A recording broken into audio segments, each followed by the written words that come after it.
The suspected gunman who tried to storm an event that President Trump was attending in Washington over the weekend will appear in court later today.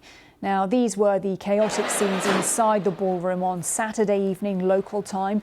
President Trump, First Lady Melania Trump and senior cabinet figures had gathered with hundreds of journalists for the annual White House Correspondents' Dinner. Now, the suspect has been named as 31-year-old Cole Thomas Allen, and he was detained by security agents at the Washington Hilton Hotel. Now, the acting U.S. Attorney General has said that the president and his officials were the likely targets. And our North America correspondent Peter Bowes reports. Pandemonium in a ballroom packed with America's most powerful politicians. For the third time in 2 years, a gunman managed to get close to the president. Donald Trump was bundled off stage along with his wife Melania and the Vice President J.D. Vance.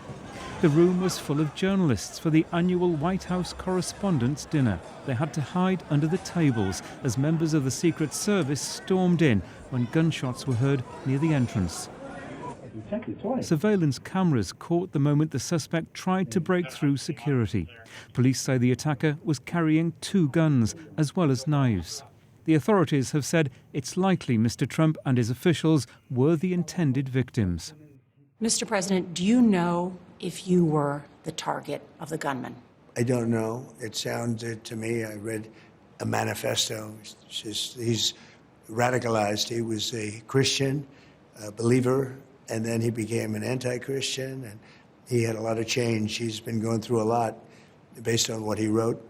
His brother complained about him and I think reported him to the police, and his sister likewise complained about him. His family was very concerned. He was probably a pretty sick guy. The suspect, Cole Thomas Allen, travelled to Washington by train from his home almost 3,000 miles away in a suburb of Los Angeles, where the FBI have been going door to door looking for evidence. A computer science graduate, he describes himself online as a mechanical engineer, game developer and teacher. Cole Thomas Allen is accused of assaulting a federal officer and using a firearm during a crime of violence. The attack has highlighted what many see as a growing problem in America, politically motivated violence. In a country all too familiar with the scourge of gun violence, an attack at the very heart of American government, witnessed by many of the nation's most prominent journalists, has sent shockwaves through the capital. Peter Bowes, BBC News, Washington. Well, Oz Perlman, also known as Oz the Mentalist, is the most televised and most followed mind reader on social media. He was attending and entertaining the President and the First Lady when those gunshots rang out. He spoke to BBC News and told us more about how that situation unfolded. The timing of it was just so crazy because I was right in the midst of performing for the First Lady and for the President and for the press secretary, kind of guessing the name. The press secretary is having a baby soon, and she said to me, "Can you guess my baby's name?" And if you notice in the video, I'm trying to guess how many letters. And right at that moment, I rip off a piece of paper and show her the name that she's naming her daughter, which she said I can now share with people because it was such a personal moment. And at that exact moment, if you watch in the video, we notice what's going on in the room with all of the commotion and all of the guns coming in, like everybody coming in, the Secret Service, the SWAT teams came in at the same moment.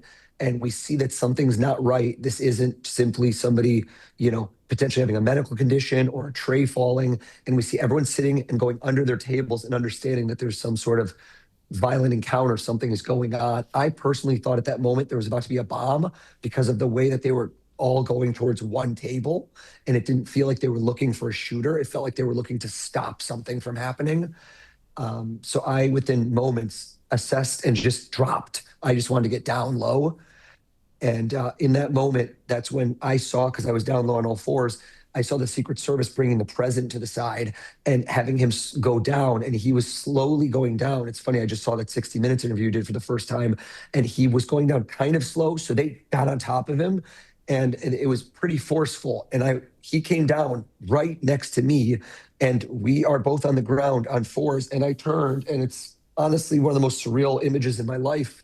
if I didn't live it, I would have thought it was a dream, where we're about half a meter apart, face to face, looking at each other on the ground when I'm hearing shots and thinking to myself, are we about to die? So it was crazy. And then about 2 seconds later, they kind of slowly pulled him up to his feet slightly and got him out.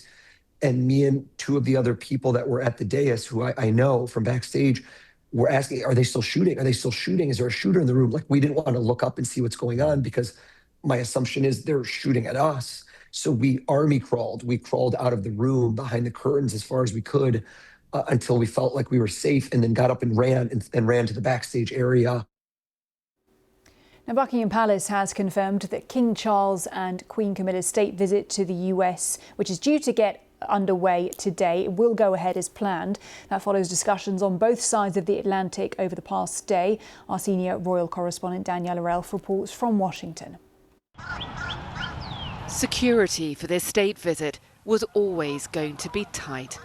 Events in Washington over the weekend prompted a security review by the UK government and Buckingham Palace. And the visit will go ahead pretty much as planned. The attempted attack on the White House Correspondents' Dinner has added a degree of tension to an already challenging trip for the King and Queen. Have now agreed to sell. They arrive with the UK-US relationship under strain to see a president who has been openly critical of Britain and its Prime Minister. But for the most senior UK diplomat in America, this visit is a reminder of the importance of the alliance. What is so enduring about this relationship, it's that we've had differences. Thatcher to Reagan, Roosevelt with Churchill, actually, over how to handle Stalin. These are moments in the relationship, but actually it endures because it is so deep. Even before the weekend's events, this was always going to be a highly secure and highly choreographed state visit. The chances for President Trump to get loose-lipped in front of the cameras and in front of the King have been limited. Thank you very much, everybody. Well, it's a great gentleman. A great gentleman and a great king. There will be few opportunities for this kind of off-the-cuff remark from the President this week. The schedule has been designed to carefully control the moments the King and Donald Trump are together.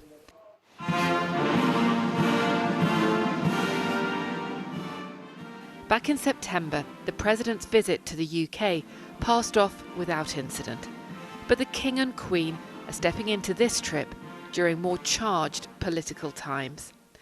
The King will not want to provoke or upset his host, but he will want to promote the UK and the value of its relationship with the US. One royal source said it was a complex trip, but carried with it a spirit of hope. Daniela Relf, BBC News, Washington.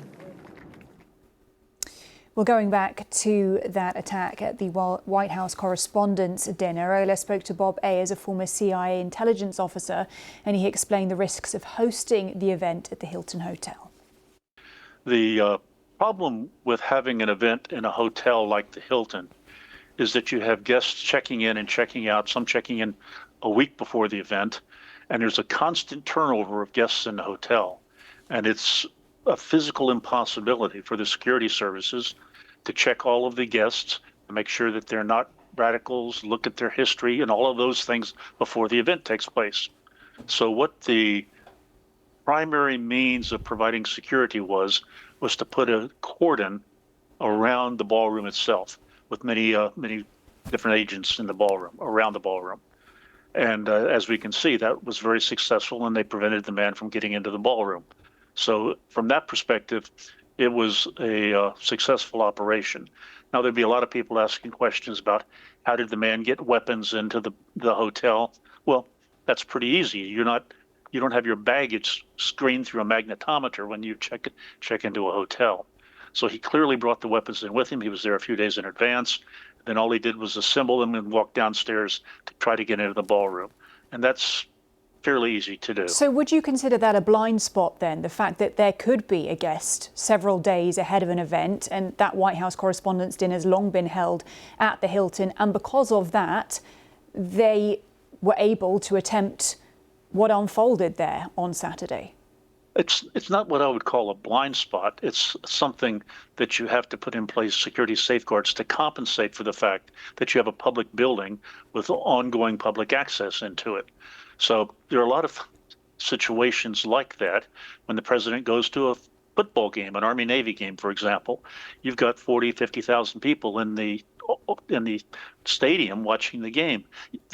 You can't screen them all. You don't know how many people may have been there a week before the event and put something under the seats or hidden in a building. So what you do is you try to provide the best protection you can without trying to outlaw or keep out all of the various public people that inhabit events like that or go and stay in a hotel. The Hilton wouldn't have this event take place if they had to shut the hotel down for a week before the event took place and not let anybody check in. As we know, there were a back and forth of discussions on both sides of the Atlantic yesterday about what this would mean for the visit of the King and Queen, the state visit. What kind of things would they have to take into consideration in light of what unfolded in Washington? Things they would take into consideration would take place regardless of what just happened in Washington. By that I mean, when the king arrives in the States, the king will be accompanied by his own close protection services. The U.S. will be providing security through the Secret Service. There will be state and D.C. police on roadways going back and forth between the airport that the king lands in and the American embassy, or the British embassy where he's staying in town, and from the embassy to the White House. So there'll be a lot of people involved in this. The complexity is that now we have in this mix of people that are trying to coordinate their activities, another security force, i.e. the close protection service of the king coming in. Now they will do all sorts of ways to compensate to make sure that the British and the Americans are well integrated together, but they don't have the same amount of time to practice together that they would normally have if they were on their own.